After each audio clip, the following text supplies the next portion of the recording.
할렐루야, 고맙습니다. 우리 옆에 있는 분들에게 인사하겠습니다. 잘 나오셨습니다. 환영합니다. 반갑습니다.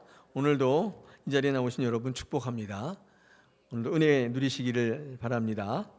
자, 오늘 전도의 3종 세트라는 제목을 가지고 하나님 앞에 또 주시는 말씀을 가지고 은혜 나누고자 합니다. 전도할 때 그냥 하는 게 아니라 세 가지를 주신다, 그 뜻입니다. 3종 세트. 우리의 맨손으로 우리의 것으로 하는 게 아니라 하나님께서 주신다, 세 가지를 주신다는 것입니다. 오늘 4절로 8절 여러 가지로 설교할 수 있는데 이런 관점에서 본다면 우리에게 주시는 것 세 가지가 있습니다.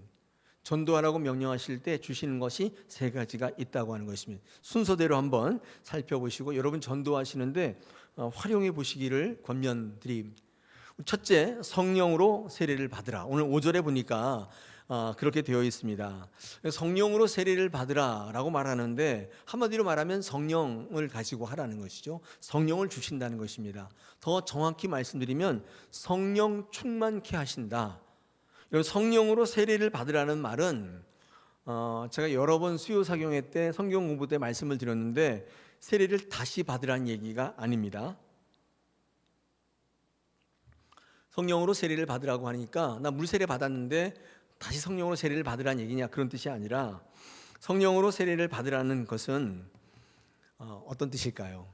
여러분, 초대교회 성도들이 유대교회에서 기독교로 개종한 이후에 자기의 신앙 고백과 더불어서 이미 세례를 다 받았습니다. 이미 다 세례를 받았는데 세례를 또 다시 받는 건 아니잖아요. 사도행전 2장 38절에 보니까 베드로가 이르되 너희가 회개하여 각각 예수 그리스도의 이름으로 세례를 받고 죄의 사함을 받으라. 그리하면 성령의 선물을 받으리니. 이렇게 얘기하면서 베드로가 교회 성도들에게 예수의 이름으로 세례를 받으라 이렇게 이야기하죠. 이미 받았다는 거죠. 또 사도행전 9장 18절에 보니까 사도 바울도 다메섹에서 꼬꾸라진 이후에 세례를 받아요. 즉시 사울의 눈에서 비늘 같은 것이 벗어져 다시 보게 된지라 일어나 세례를 받고. 이미 유대교회에서 기독교로 개종하면서 예수 그리스도가 나의 구주라고 신앙 고백하잖아요. 그때 이미 세례를 다 받아요.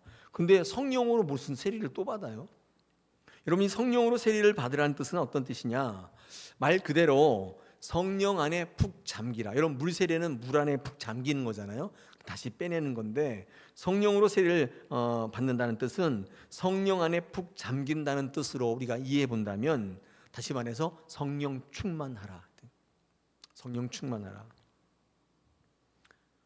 성령 여기저기 조금씩 체험하고 오늘 내가 기도의 제목이 이루어졌어. 오늘 내가 기도했는데 날씨가 좋아졌어. 이런 곳곳에 일어나는 성령 체험으로 끝나는 게 아니라 성령 충만하라. 여러분, 전도하는 사명을 감당하려면 그냥 맨손으로 하는 게 아니라 성령 충만으로 감당할 수밖에 없다고 말씀하시니 첫 번째요. 3종 세트 첫 번째, 성령 충만이에요. 성령이 여러분의 사고, 여러분의 계획, 여러분의 판단, 여러분의 선택 모든 것을 장악해서 성령께서 온통 다스리도록 하라. 그렇게 안 하면 하나님의 일을 감당할 수는 없다. 어떻게 생각하십니까? 성령이 간과되면 안 되는 것이죠. 우리 교회가 성령이 일어나야 되지 성령을 자꾸 간과하면 안 돼요.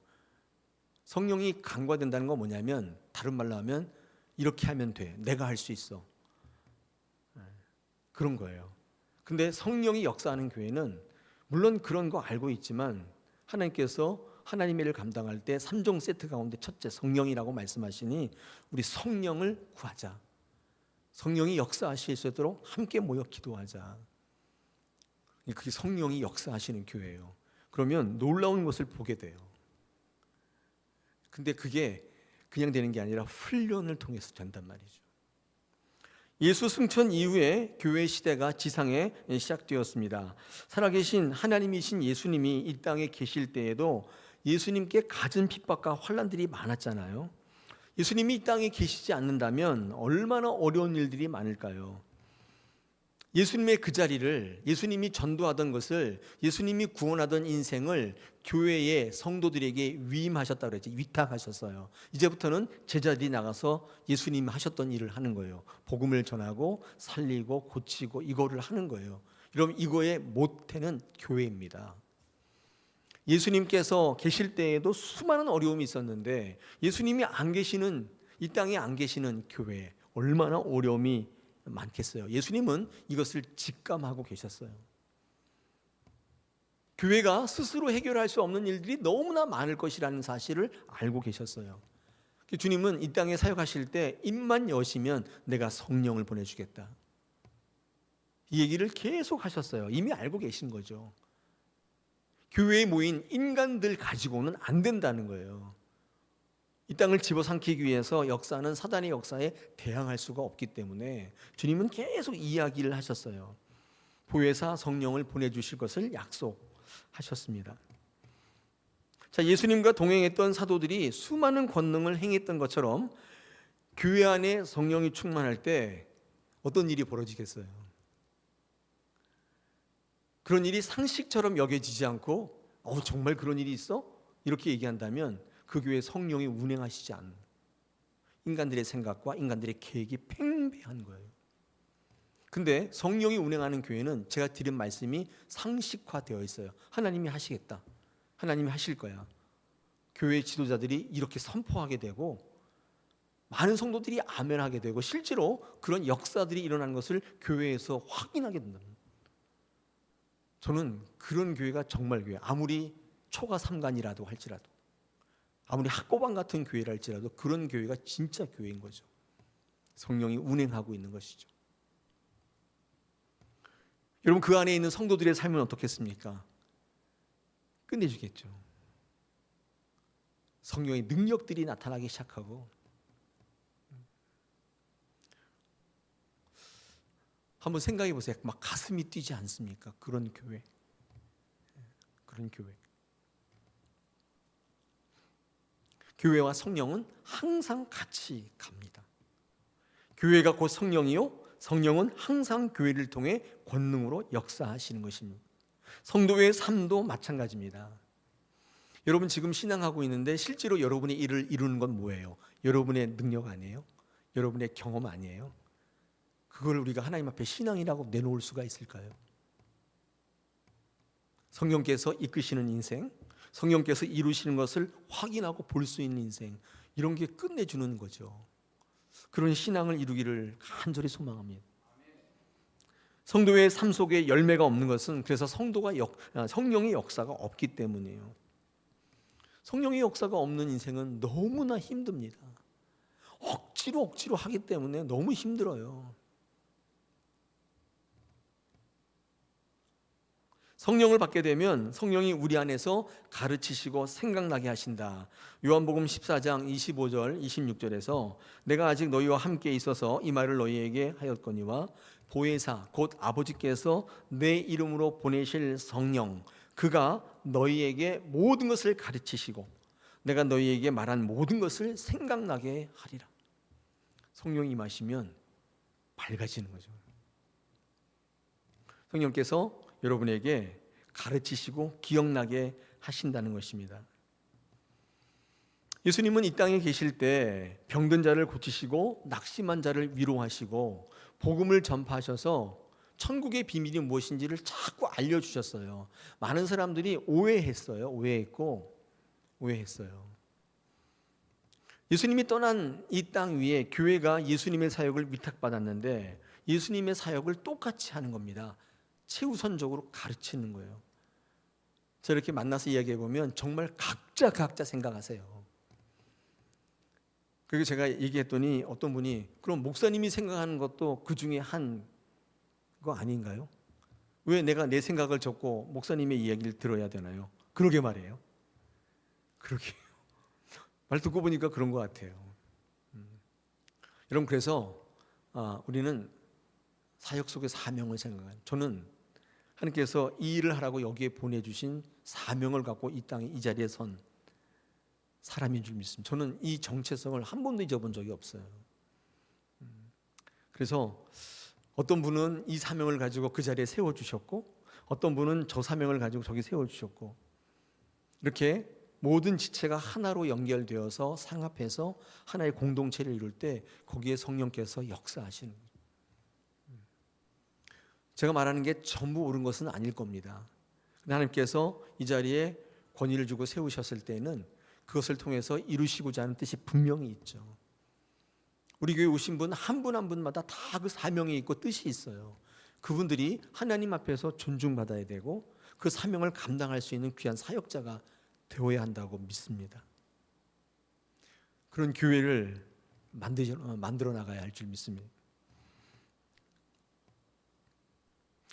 이같이 하나님은 성령을 우리 안에 부어주셔서 우리를 살리시고 사망 권세를 깨는 능력을 주시고 또 생명을 구하는 사명을 우리에게 부어주셔서 이 일을 감당케 하셨는데, 그러므로 우리는 이 일을 감당할 때 성령을 의지해야 합니다. 순종할 수 있는 능력을 달라고 구해야 되고 그때 살리는 역사를 경험하게 됩니다. 여러분, 그렇기 때문에 전도하기에 앞서서 먼저 우리가 꼭 가지고 가야 될 게 성령 충만이에요. 할렐루야. 이제 이렇게 듣고 보니까 여기 이제 여러 질문이 파생되잖아요. 그럼 성령을 어떻게 받습니까? 그건 나중에. 일단 대전제입니다. 성령이 충만하지 않으면 하나님의 일을 감당할 수 없다. 그냥 우리들끼리의 이야기로 끝난다. 그래서 하나님께서는 사역이 목적이 아니라 그 사역을 통해 하나님을 의지하게 만드는 것이 목적입니다. 더 좋은 방법, 더 기가 막힌 전략이 있는데 그건 놔두고 무릎 꿇고 기도하면서 함께 매달릴 때 많은 분들이 그것이 이루어지는 걸 볼 때 이제 하나님을 의지하기 시작하는 거예요. 내 것들을 내려놓기 시작하는 거예요. 드디어 신앙이 시작되는 것입니다. 그렇게 만드실 생각을 갖고 계세요. 우리 다사랑교회는 그런 기도의 자들, 기도하는 자들, 성령 충만한 분들이 곳곳에서 떠받치고 계시고 많아져서 그분들이 하나님의 뜻을 이루고 하나님께 쓰임받는 이 교회 전체가 다 그렇게 되는 놀라운 역사가 있기를 소망합니다. 자, 두 번째, 3종 세트 가운데 두 번째 있습니다. 그게 권능을 받는 것입니다. 권능을 받는다. 여러분, 성령이 임하시면 권능을 주신다. 우리 8절에 우리가 읽으신 마지막 절 8절에 그렇게 우리에게 말씀하죠. 성령이 임하시면 권능을 주신다. 여러분, 이때 권능이라는 것은 어떤 신비한 힘이나 그런 게 아닙니다. 이 권능은요, 성령의 은사를 말하는 거예요. 성령이 임하시면 우리에게 나타나는 가장 큰 증거, 성령이 임하실 때 나타나는 우리 안에 가장 큰 증거는 권능이 임한다는 사실인데, 이 권능이라는 게 뭐냐면 은사가 넘치는 거예요. 여러분, 그래서 성령의 사람은 무엇이든지 자기의 것으로 하는 게 아니라 성령의 은사를 통해서 하나님의 일을 감당하게 되는 것입니다. 여러분, 성령 충만하시면, 성령의 은사가 임하시면 좌절, 낙심, 포기하지 않게 돼요. 왜냐하면 성령이 임하면 내 힘으로 하지 않게 되거든요. 그러니까 절망하거나 좌절하거나 포기하는 것은 성령이 없기 때문이에요. 성령이 임하시면 끊임없는 가능성을 보게 돼요. 절망이나 좌절이 없죠. 성령이 없을 때 아무리 이겼다 할지라도 좌절이 몰려옵니다. 허무가 몰려와요. 성령이 승리케 하시게 해야 돼요. 성령이 이기는 인생을 사셔야 진짜 만끽하는 인생이 돼요. 성령 없이 이기면 되게 허무해요. 여러분, 그래서 부자들이 돈 많이 벌고 자살 많이 해요. 승리한 사람들이, 성공한 사람들이 인생의 허무를 느낀다고 하잖아요. 예수로 인한 승리가 우리 기독교, 우리 크리스찬들이 바라보는 승리이고 이게 진짜 승리입니다. 성령께서 일하실 때 우리에게 은사를 주셔서 일하게 하신다는 겁니다. 우리 오늘 사도행전 1장이지만 2장에 가시면 우리 오순절 성령 강림 사건이 있잖아요. 그때 그 오순절의 사건에 모인 많은 사람들에게 나타나는 특징이 뭐냐면 성령이 발현하기 시작하는데, 그때 나타나는 그들의 특징은 성령의 은사입니다. 함께 모여서 기도할 때 성령의 간 역사가 나타나기 시작해요. 성령이 주시는 은사, 이 권능은 기도를 통해서 온다는 하나의 힌트를 줍니다.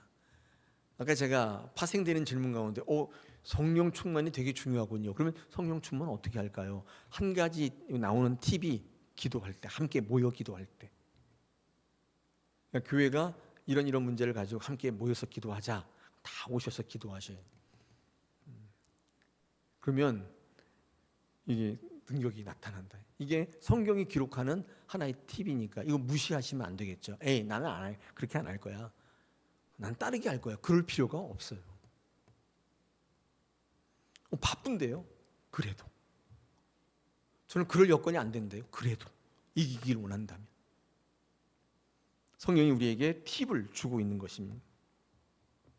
기도하는 자에게 성령이 역사하신다.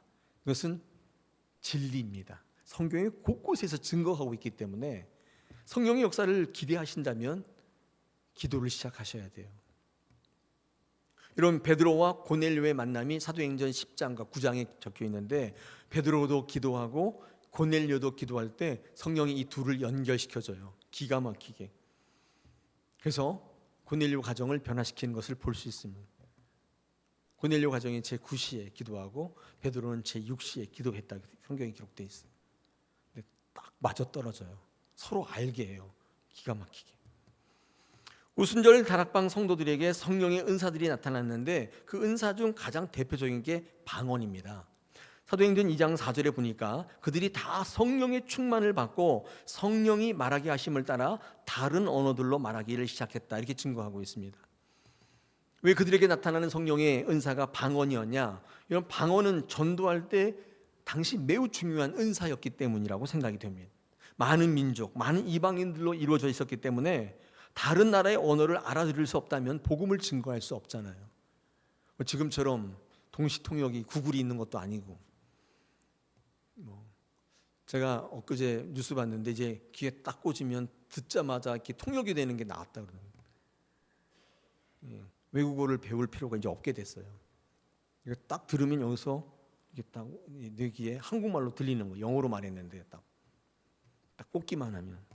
지금 이 AI 기술이 끝간데 없이 가고 있어요. 도대체 어디까지 갈지 모르겠어요. 여러분의 삶이 너무나 편해지는 것이죠. 그 당시에 통역이 안 되면 이게 어떻게 해요? 그러니까 성령께서 임하실 때 나타나는 증거의 역사가 은사 중에 하나가 방언입니다. 그 많은 은사 중에 방언의 은사가 오순절 성령 강화 사건 때 나타났던 이유는 바로 이 이유 때문이에요. 방언이 구원의 증거이기 때문이 아니고, 어떤 특정 교단에서 그렇게 얘기하는데 그런 게 아니고, 방언 못하면 구원 못 받고 그런 게 아니고, 방언이 구원의 조건이 아니고, 방언 못해도 구원 받아요.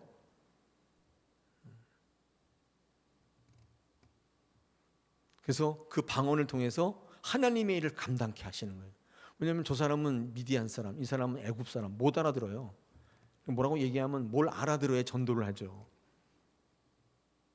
하나님께서 그들에게 성령의 은사를 주셔서 복음을 증거케 하신다. 전도의 3종 세트, 두 번째 뭐예요? 능력을 받아라. 능력은 산기도에서 뭔가를 받아가지고 쫙 산기도 그게 아니에요. 성령께서 역사하실 때 받는 은사예요. 은사. 저는 새벽기도 때 그렇게 얘기합니다. 이 능력과 같은 말이 사명이에요. 이게 무슨 말이냐면 하나님께서 뜬금없이 능력을 주시는 게 아니라 사명을 감당하겠다고 고백할 때 그 사명을 감당하기 위해서 능력을 같이 주세요. 능력 받고 싶으시면 내게 원하시는 사역이 사명이 뭔지를 기억해서 사명 감당하는 삶을 살아가다 보면 하나님께서 그 사명 감당하기 위해서 능력을 같이 주시는 거예요. 아니 아무것도 안 주고 뭐 하라 그러면 안 되죠. 뭐가 있어야 하죠. 우리 교회가 뜻을 세우고 뭘 하자고 하잖아요. 그러면 저는 물질도 주실 줄로 믿습니다. 저는 그래서 간증하라 그러면 여러 개 할 수 있어요. 직접적으로 보여준 것도 있고 제가 경험한 것도 있고 많아요. 정말 하나님 앞에 뜻을 딱 세우니까 돈 같은 거는 그냥 갖다 붙여줘요. 여러분 그게 큰일처럼 보이세요? 그건 너무 큰일이야. 그런 얘기는 제발 나한테 하지 마. 그런 생각 드세요? 여러분 이거를 경험하지 않으면 우리는 늘 물질에 매여 사는 거예요. 신앙 위에 물질이 있는 거예요. 저는 목회하는 목사로서 또 여러분과 함께 신앙하는 한 명의 신앙의 동역자로서 저는 여러분이 그렇게 안 됐으면 좋겠어요. 하나님께서 역사하셔서 모든 신앙 가운데 하나님이 통치하시고 다스리는 걸 보셔서 하나님의 능력을 체험하시는 귀한 신앙 꼭 되시기를 축복합니다. 권능을 받아라. 두 번째, 세 번째, 3종 세트 가운데 세 번째 있습니다. 그게 뭐냐면 동역자를 삼으라는 것입니다. 오늘 8절의 하반절에 보니까 증인 되라. 여러분이 증인이란 말이 헬란 말로 동역자란 뜻이에요. 왜 동역자냐? 증인이 뭐냐면 같은 것을 이야기하고 같은 방향을 가는 거, 이게 증인이거든요. 이 증인이 동역자예요. 제가 나중에 동역자의 정의를 다시 한번 내리겠습니다. 전도의 3종 세트 가운데 마지막 3종 세트 하나가 동역자입니다. 하나님은 일을 감당하실 때 반드시 하나님의 사람을 붙여주세요. 하나님은 사람을 통해서 일하시고 말씀하시고 능력을 드러내시는 것을 보편적으로 행하세요. 물론 다르게 행하실 때도 있죠. 그런데 제가 보편적, 대부분 그렇다는 거죠. 대부분. 모세의 권능은 하나님께로부터 왔지만 이게 그에게 어떻게 권능이 현실화되었는가 물으신다면 딱 한 가지입니다. 사람들을 통해서요. 동역자들을 통해서 모세의 권능이 현실화됩니다. 여러분, 제가 변변치 않지만 다사랑교회에서 능력이 목회하려면 한 가지입니다. 동역자를 통해서 나타나는 거예요. 그렇게 역사하신다니까요. 모세는 시내산에서 40일 동안 하나님의 말씀을 듣고 계명을 받고 성막에 대한 어마어마한 정보를 듣고 하지 않습니까? 그 40일 동안 하나님의 그 강의를 들으면서 모세가 어떤 생각을 했을까 한번 생각해 보세요. 저 같으면 저거 누구랑 같이 하지? 저걸 어떻게 하지? 저는 이 생각이 계속 들었을 것 같아요. 저 많은 걸 나 혼자 하라고? 아무도 없는데 어떻게 하지? 여러분, 근데 쓸데없는 걱정입니다. 왜? 하나님께서는 이미 그 일을 같이 감당할 동역자들 예비해 놓고 계셨기 때문에. 이런 모세의 동역자들 누가 있죠? 대표로 아론, 미리암 이런 사람들이 있잖아요. 그들이 모세의 권능이 되잖아요. 모세의 혀가 되고 모세의 대변이 되고. 여러분, 모세의 동역자 가운데 특이한 사람 한 사람이 있다면 이드로입니다. 장인. 루엘이라고 되어 있기도 한데 이드로는 미디안 사람이거든요. 이드로는 모세에게 어떤 동역자였는가? 제가 이렇게 한번 묻는다면 이렇게 한번 정의할 수 있는데 위로의 동역자. 모세는 이드로에게 위로를 받아요. 이드로는 모세를 기쁘게 해줘요. 기뻐해줘요. 모세가 한 일에 대해서 기뻐해줘요. 여러분, 한번 귀찮지만 출애굽기 18장 한번 찾아보세요. 18장 7절로 12절을 제가 한번 읽어보겠습니다. 좀 길지만 확인해 보실 필요가 있어요. 이드로가 모세에게 어떤 동역자였는가? 출애굽기 18장 7절을 제가 한번 읽어보겠습니다. 이드로가 탁 왔어요. 광야 중에 모세에게. 모세가 나가서 그 장인을 맞아 절하고 그에게 입맞추고 그들이 서로 문안하고 함께 장막에 들어가서 8절 모세가 여호와께서 이스라엘을 위하여 바로와 애굽 사람에게 행하신 모든 일과 길에서 그들이 당한 모든 고난과 여호와께서 그들을 구원하신 일을 다 장인하게 말하며. 얼마나 말하고 싶었겠어요. 막 입이 근질근질하고 그 다음에 9절 이드로가 여호와께서 이스라엘에게 큰 은혜를 베푸사 애굽 사람 손에서 구원하심을 기뻐하여. 같이 기뻐해 주는 거예요. 진짜 그랬어. 사위 대단하구만. 진짜 잘했어. 함께 기뻐해 주는 거죠. 10절 이드로가 이르되 여호와를 찬송하리로다. 너희를 애굽 사람의 손에서와 바로의 손에서 건져내시고 백성을 애굽 사람의 손 아래에서 건지셨도다. 함께 공감해 주는 거죠. 이드로는요, 하나님 믿는 사람 아니잖아요. 이방 사람이에요. 11절 이제 내가 알았도다. 여호와는 모든 신보다 크심으로 이스라엘에게 교만하게 행하시는 그들을 이기게 하셨다 하고 이 모세에게 확신을 주는 거예요. 12절 모세의 장인 이드로가 번제물과 희생 제물을 하나님께 가져오매 아론과 이스라엘 모든 장로가 와서 모세의 장인과 함께 하나님 앞에서 떡을 먹으니라. 동참하는 거죠. 이드로를 통해서 모세를 위로하시죠. 얼마나 외로웠겠어요. 어따 말할 데도 없는데 이드로 오니까 그 앞에다가 다 쏟아놓고 그랬더니 이드로가 함께 기뻐해주고 공감해주고. 동역자 맞죠? 동역자 맞아요.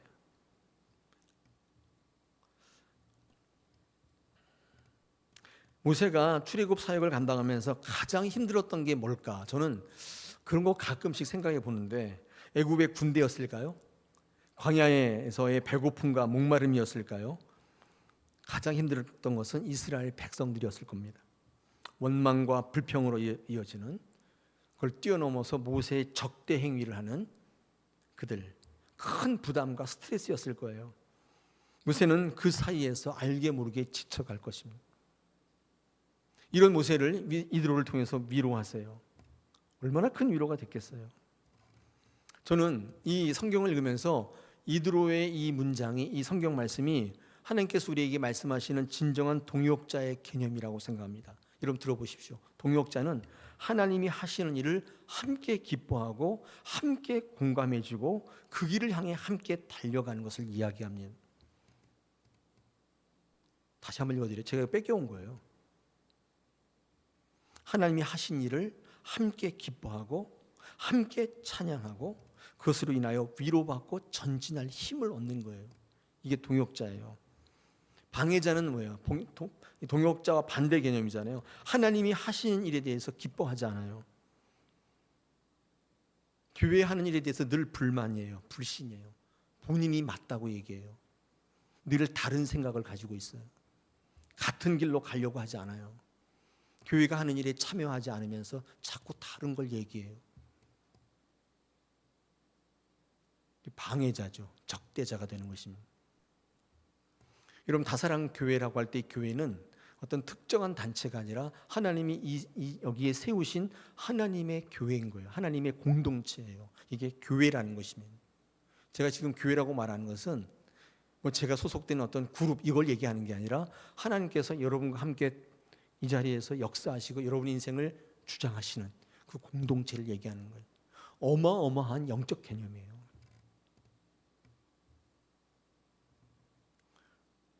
동역자는 용기를 주고 힘을 주지만 방해자들은 하나님의 사람들을 낙심케 만들어요. 맥 빠지게 만들고 포기하게 만들어요. 여러분, 이런 차원에서 저와 여러분은 나도 모르게 하나님의 방해자가 될 수 있다는 것입니다. 이드로는 모세가 전하는 말씀을 통해서 하나님이 하신 일로 인하여 자기 일처럼 기쁨을 감추지 못해요. 이스라엘 백성이 애굽 사람의 능력으로부터 구원해 주시는 과정을 들으며 공감하고 감격해요. 제사를 드리며 제물을 바쳐요. 하나님의 사람들과 함께 먹고 마셔요. 전도의 3종 세트, 세 번째, 동역자를 주신다. 동역자 없이 할 수 없습니다. 전도를 어떻게 혼자 할 수 있어요? 여러분, 이 시간에 한번 질문. 나는 동역자인가 반대자인가? 나는 하나님 앞에 동역자인가 반대자인가?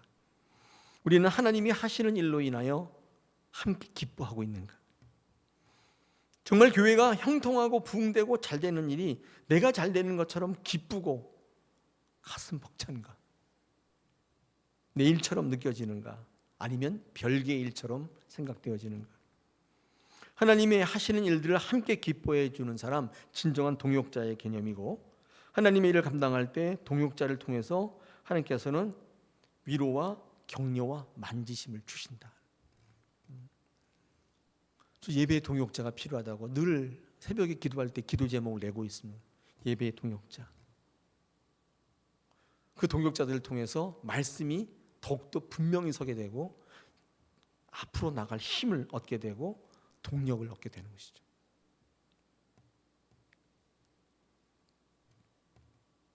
하나님은 동역자를 붙여주신다.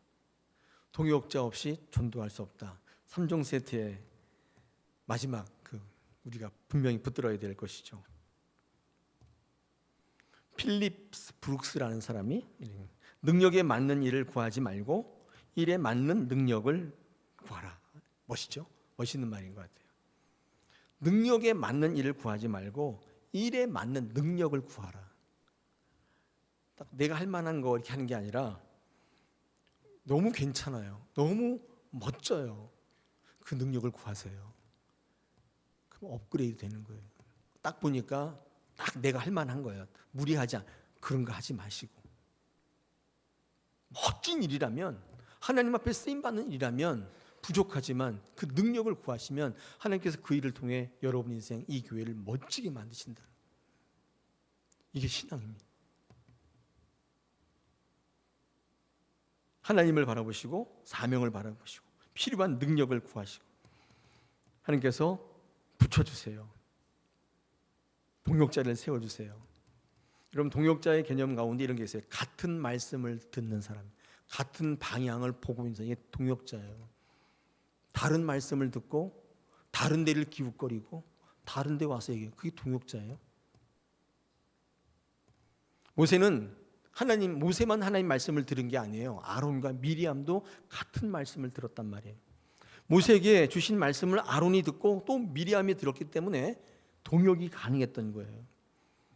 같은 말씀 들으면 같은 마음을 품게 되고 같은 비전을 갖게 됩니다. 여러분, 아무리 부부라 할지라도 다른 말씀을 들으면 동역자가 될 수 없어요. 하나됨은 같은 말씀을 듣는 데서부터 출발하는 것입니다. 하나님은 같은 말씀, 같은 마음 가진 사람을 통해 비전을 공유하고 그 사람을 통해 일하십니다. 이런 부름 받은 사람이라는 것은 대단한 게 아니에요. 하나님의 말씀을 듣고 말씀을 공유하고 하나님의 비전을 같이 공유한 사람이에요. 그때 증언할 수 있어요. 이제 동역자가 하는 거거든요.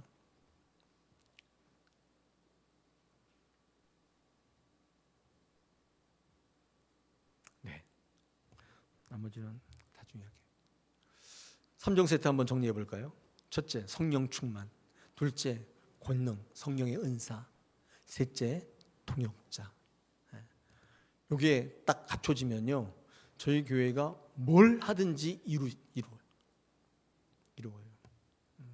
한번 지난날 뭘 했는데 잘 안 됐다고 한다면 짧은 시간 한번 떠올려 보세요. 왜 안 됐지? 경험이 부족해서 안 됐나? 돈이 없어서 안 됐나? 한번 가만히 떠올려 보세요. 저희 설교 쓰면서 제 목회 노트를 쫙 펼치면서 이게 안 됐다 한번 봤더니 이 세 가지 중에 없어요. 일그러져 있어요. 성령이 없어요. 사람이 판을 친 거예요. 동역자 없어요. 그냥 교육자들이 그냥 하려고 아둥바둥 될 일이 없어요.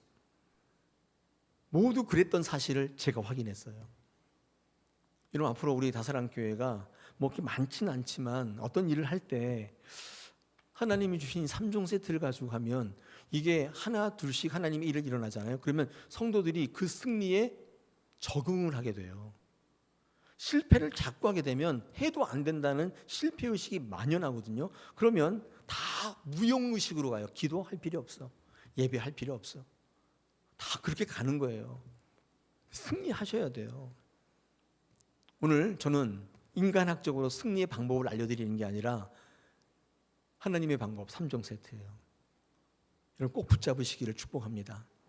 우리 교육자들과 함께 이 일을 같이 감당하면 좋겠습니다. 우리 이 시간 찬양 같이 하겠습니다. 원래 이 찬양의